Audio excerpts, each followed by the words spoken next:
और आइए अब खबरों को देखते हैं विस्तार से। तो मध्य प्रदेश में पोषण आहार के बाद यूरिया घोटाला भी शिवराज सरकार के लिए सिरदर्द बनता जा रहा है।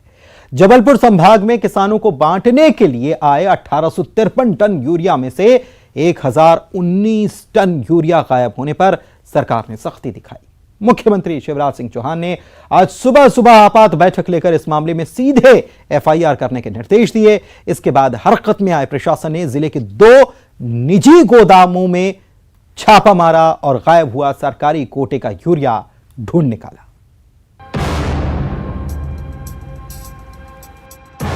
सीएम शिवराज सिंह चौहान की सख्ती के बाद जबलपुर में प्रशासन ने करीब 200 मीट्रिक टन यूरिया ढूंढ निकाला है। जबलपुर के पाटन रोड स्थित डीपीएम के गोदाम और खजरी खेरिया के गायत्री वेयरहाउस में सरकारी यूरिया छिपाया गया था। लेकिन सीएम शिवराज सिंह चौहान इस मामले को लेकर काफी सख्त तेवर में आ गए हैं। उन्होंने सुबह 7 बजे ही सीएम हाउस में आला अधिकारियों की आपात बैठक बुला ली और दोषियों के खिलाफ एफआईआर सहित कई कड़े एक्शन का फरमान जारी कर दिया है। सीएम की सख्ती का असर जल्द ही दिखा और 200 मीट्रिक टन गायब यूरिया बरामद कर लिया गया।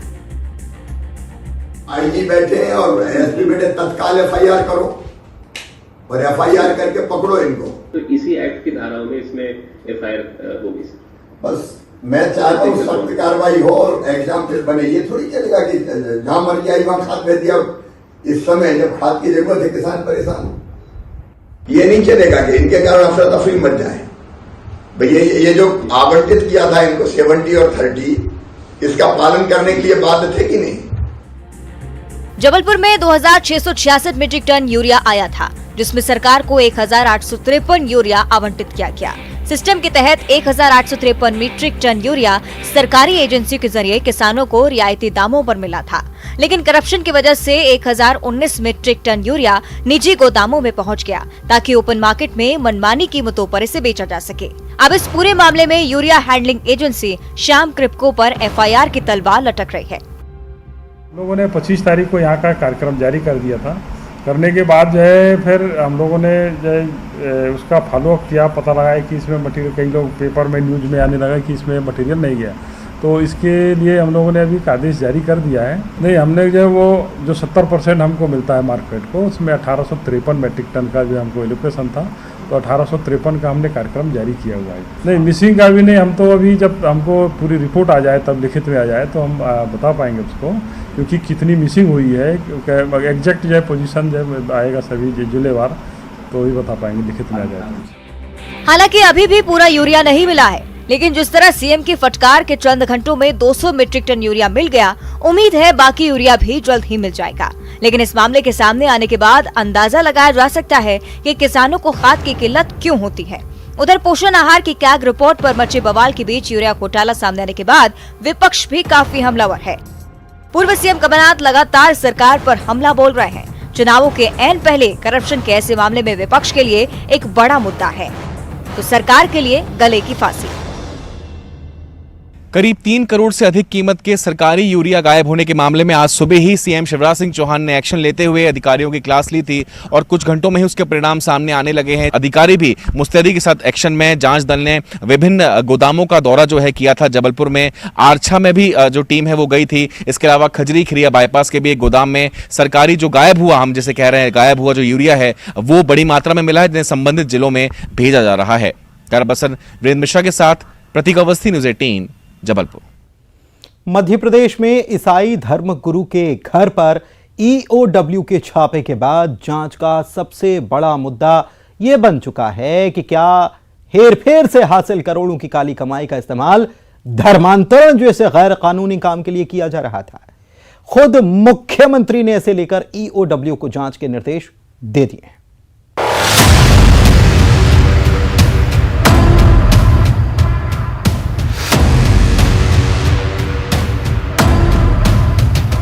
जबलपुर में the board of education church of north India के चेयरमैन बिशप पीसी सिंह के घर गुरुवार को ईओडब्ल्यू ने छापा मारा। बिशप के घर से करीब 1.65 करोड़ की नकदी बरामद की गई है। ईसाई धर्मगुरु की काली कमाई गिनने के लिए मशीनों का इस्तेमाल करना पड़ा। बिशप के ठिकानों से सिर्फ भारतीय मुद्रा ही नहीं बल्कि विदेशी करेंसी भी मिली है। 18,652 डॉलर और 118 पाउंड विदेशी करेंसी के साथ साथ 80 लाख से ज्यादा के सोने के जेवरात और 48 बैंक खातों सहित 17 संपत्तियों के दस्तावेज भी मिले हैं। जानकारी के मुताबिक बिशप पीसी सिंह पर फर्जी दस्तावेज तैयार कर मूल सोसाइटी का नाम बदलने और चेयरमैन रहते हुए करीब 2 करोड़ 70 लाख रुपए धार्मिक संस्थाओं को ट्रांसफर करने का आरोप है।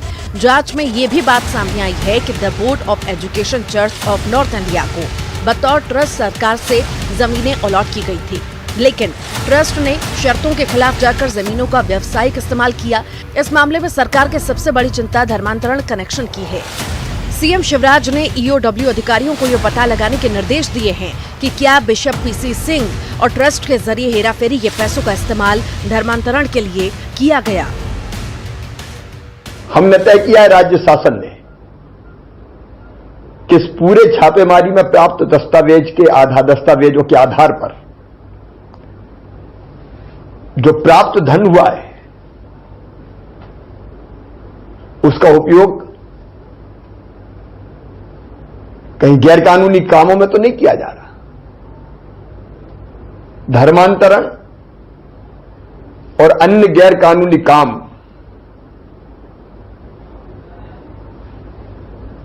इस ट्रस्ट के माध्यम से चर्च ऑफ नॉर्थ इंडिया के वो तो नहीं किए जा रहे। इसकी जांच ईओडब्ल्यू करेगा। बिशप के बैंक खातों के जरिए हुए लेन देन को ईओडब्ल्यू खंगाल रही है। उधर बीजेपी नेता रामेश्वर शर्मा ने इस मामले में एसआईटी गठित करने की मांग की। रामेश्वर शर्मा ने ट्वीट किया है, बिशप के पास करोड़ों रुपए और विदेशी मुद्रा मिलना धर्मांतरण के बड़े गिरोह की ओर इशारा कर रहा है। जाहिर है बिशप के पास मिली दौलत का कनेक्शन न सिर्फ टैक्स चोरी और दूसरे आर्थिक अपराधों से जुड़ा लग रहा है, बल्कि इसका गैरकानूनी धर्मांतरण से भी बड़ा नाता होने के संकेत मिल रहे हैं। Bureau report, news 18। छत्तीसगढ़ में विधानसभा चुनाव होने में करीब 1 साल का वक्त बचा है, लेकिन बीजेपी ने अभी से ही चुनावी तैयारी शुरू कर दी है। पिछले 1 महीने में बीजेपी ने राज्य के संगठन में बड़ा बदलाव किया है। राज्य में प्रदेश अध्यक्ष से लेकर नेता प्रतिपक्ष बदल दिए गए। पिछले हफ्ते केंद्रीय गृह मंत्री अमित शाह ने छत्तीसगढ़ का दौरा किया था। बीजेपी की रणनीति को देखकर यह समझा जा सकता है कि पार्टी 2023 में होने वाला विधानसभा चुनाव पूरी ताकत से लड़ने वाली है। पार्टी इसके लिए कोई कोर कसर छोड़ना नहीं चाहती, तभी तो प्रभारी को भी बदल दिया गया।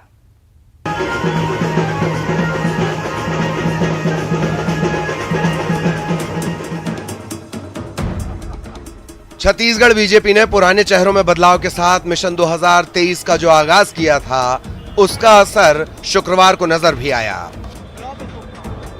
बीजेपी अध्यक्ष जेपी नड्डा के दौरे को ग्रैंड बनाने के लिए पार्टी के सारे नेता एकजुट नजर आए और कार्यकर्ता जोश से भरे हुए दिखे। यह दौरा इसलिए भी खास है क्योंकि जेपी नड्डा इस दौरे के दौरान एक राष्ट्रीय अध्यक्ष के साथ साथ स्वयंसेवक के रूप में भी नजर आ सकते हैं। यह सियासी संयोग है अथवा प्रयोग कि जेपी नड्डा का दौरा और संघ प्रमुख मोहन भागवत का बड़ा दौरा एक साथ है। इसे 2023 की रणनीति और 2024 के आगाज के तौर पर देखा जा रहा है। इस दौरे की बात करें तो जेपी नड्डा के स्वागत के लिए रायपुर में जोरदार तैयारियां की गई थीं। जेपी नड्डा ने एक बड़ा रोड शो भी किया, जिसे बीजेपी के शक्ति प्रदर्शन के तौर पर देखा जा रहा है।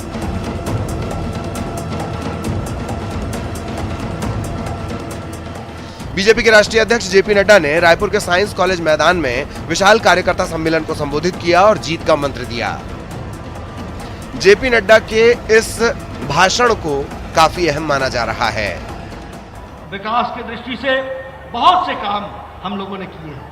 मैं कार्यकर्ताओं से निवेदन करना चाहूंगा, आप बूथ पर जाइए, लोगों को एजुकेट कीजिए, लोगों को जानकारियां दीजिए, लोगों को इस बात से बताइए कि एक तरफ यह कांग्रेस की भ्रष्ट सरकार है जो लूटने में लगी हुई है, और एक तरफ हमारी सरकार थी जो दिन रात आपकी सेवा में लगी थी और आपकी तस्वीर और तकदीर बदलने के लिए लगी। मित्रों, राजनीति सिर्फ कुर्सी पर बैठने का विषय नहीं है।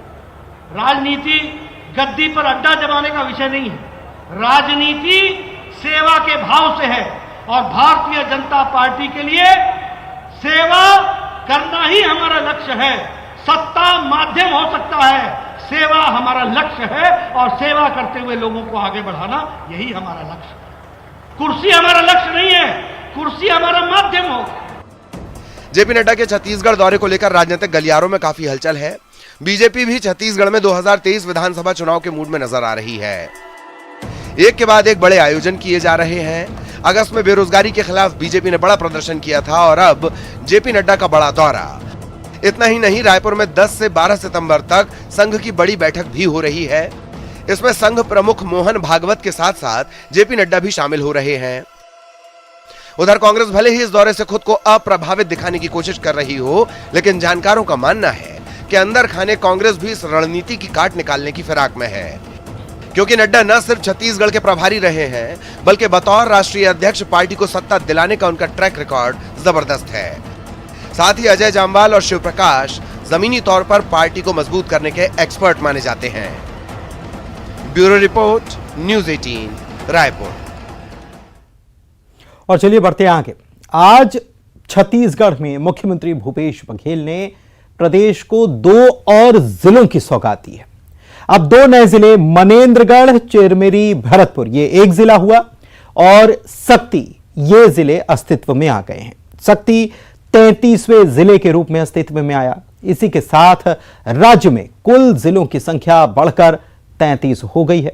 आपको बता दें कि पिछले हफ्ते ही सीएम भूपेश बघेल ने सूबे को 3 नए जिलों की सौगात दी थी और इसके बाद अब 2 और नए जिलों की सौगात मिली है।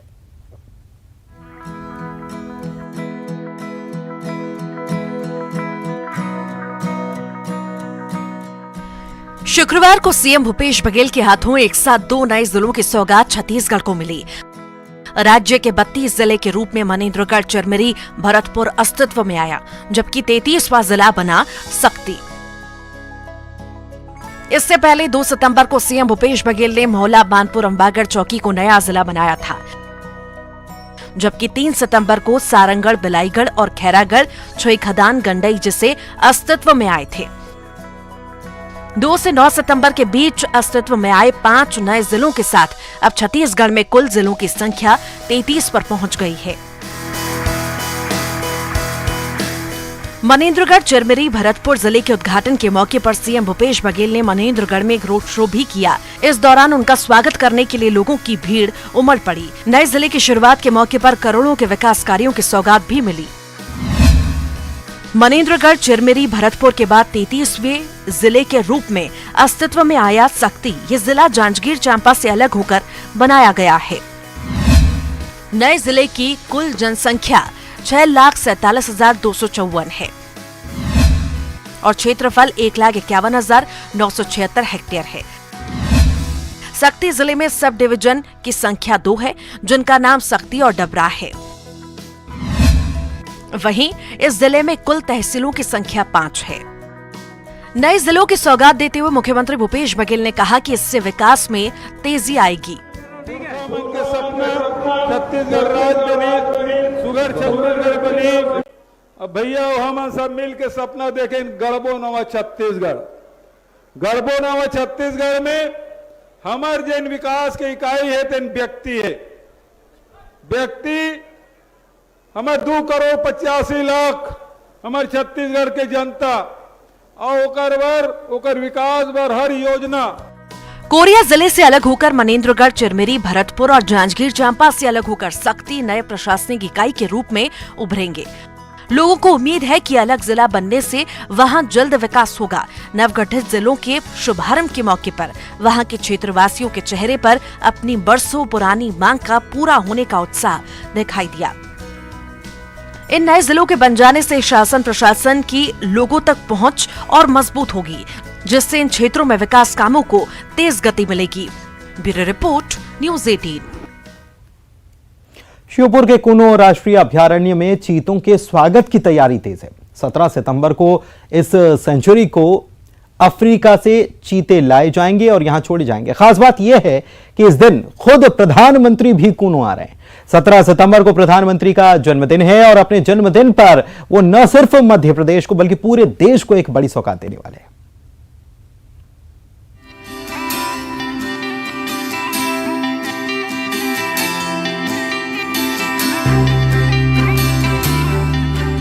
17 सितंबर को प्रधानमंत्री नरेंद्र मोदी के जन्मदिन के मौके पर मध्य प्रदेश के साथ देश को एक बड़ी सौगात मिलने वाली है। इस दिन प्रधानमंत्री नरेंद्र मोदी मध्य प्रदेश के श्योपुर जिले में स्थित कूनो राष्ट्रीय अभयारण्य को दक्षिण अफ्रीका से लाए जा रहे चीतों को सौंपेंगे। ये न सिर्फ मध्य प्रदेश के लिए बल्कि पूरे देश के लिए एक बड़ा मौका होगा। दरअसल भारत में चीते विलुप्त होने की कगार पर पहुंच चुके हैं और 70 साल बाद चीतों की फिर से देश में वापसी हो रही है।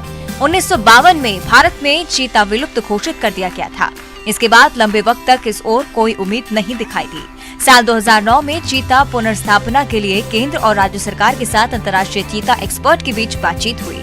साल 2010 में वाइल्ड लाइफ इंस्टीट्यूट ने भारत में चीता पुनर्स्थापना के लिए सर्वेक्षण का काम शुरू किया। सर्वेक्षण के लिए देश में जिन 10 स्थानों का अध्ययन किया गया, उसमें मध्य प्रदेश के कूनो को सबसे उपयुक्त पाया गया।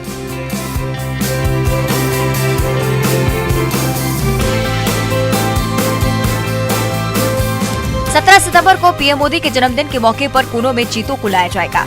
इस मौके पर पीएम के साथ साथ कई बड़े नेता मौजूद रहेंगे। कूनो के अंदर 5 हेलीपैड बनाए जा रहे हैं। साथ ही चीतों की आकर्षक पेंटिंग बनाई जा रही है। आईबी और एसपीजी के अधिकारियों ने भी कूनो पहुंचकर पीएम की सुरक्षा से जुड़ी सभी तरह की व्यवस्थाएं देखी है। 17 सितंबर को कूनो में आम लोगों की एंट्री पर रोक रहेगी। भोपाल से पास जिन लोगों को मिलेगा, इस दिन कूनो में वही लोग मौजूद रहेंगे। –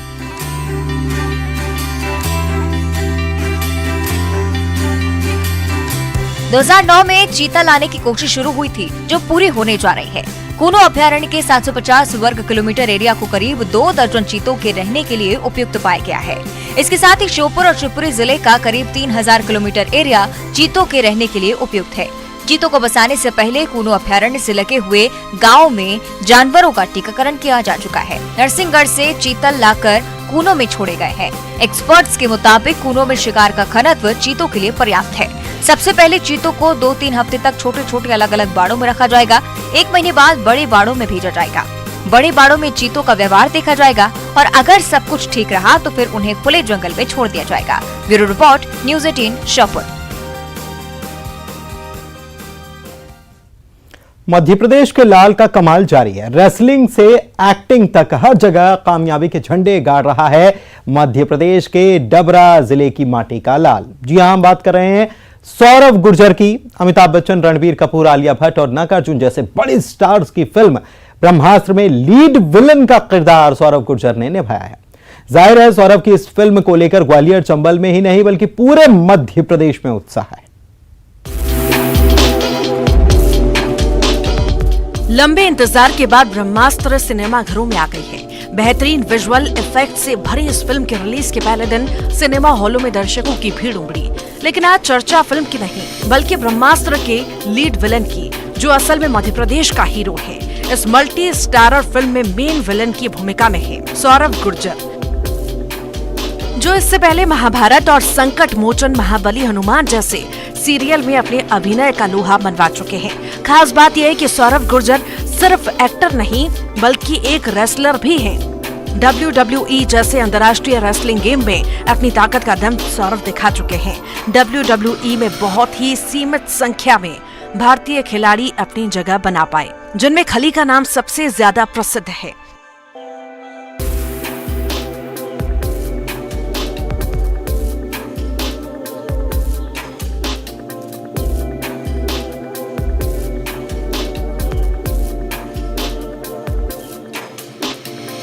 बहुत कम व्यक्ति में डबरा के रहने वाले सौरव गुर्जर ने रेसलिंग से लेकर एक्टिंग तक अपनी एक अलग पहचान बना ली।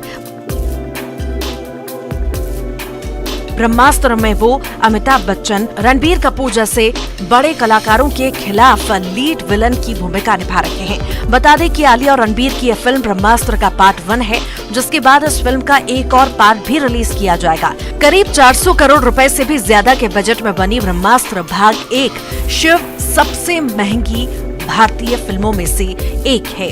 Bureau report, news 18। और अब आपको कर्तव्य पथ के पास इंडिया गेट पर हो रहे ड्रोन शो में लेकर चलते हैं, जहां पर लोगों को मिनी इंडिया की झलक देखने को मिली है। देखिए जरा तस्वीरें।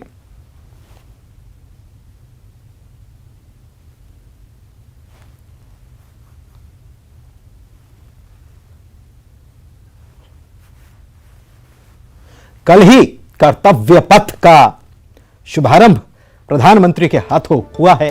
और यहां नेताजी सुभाष चंद्र बोस की मूर्ति का अनावरण किया और देखिए उनकी प्रतिकृति यहां पर नजर भी आ रही है और तिरंगे रंग में रंगा ये इंडिया गेट और इससे आगे बढ़कर कर्तव्य पथ और यहां पर आज ड्रोन शो का आयोजन किया गया है और एक से एक आसमान में कलाकृतियां यहां पर नजर आ रही हैं। देखिए इंडिया गेट पर यह ड्रोन शो की तस्वीर, मिनी इंडिया की झलक यहां पर नजर आई और शुरुआत हुई सुभाष चंद्र बोस के जो आकृति बनाई गई, ड्रोन से यह आकृति बनाई गई आसमान में और अद्भुत नजारा यहां पर देखने को बन रहा है। और इसी के साथ इस बुलेटिन में फिलहाल इतना ही। नमस्कार।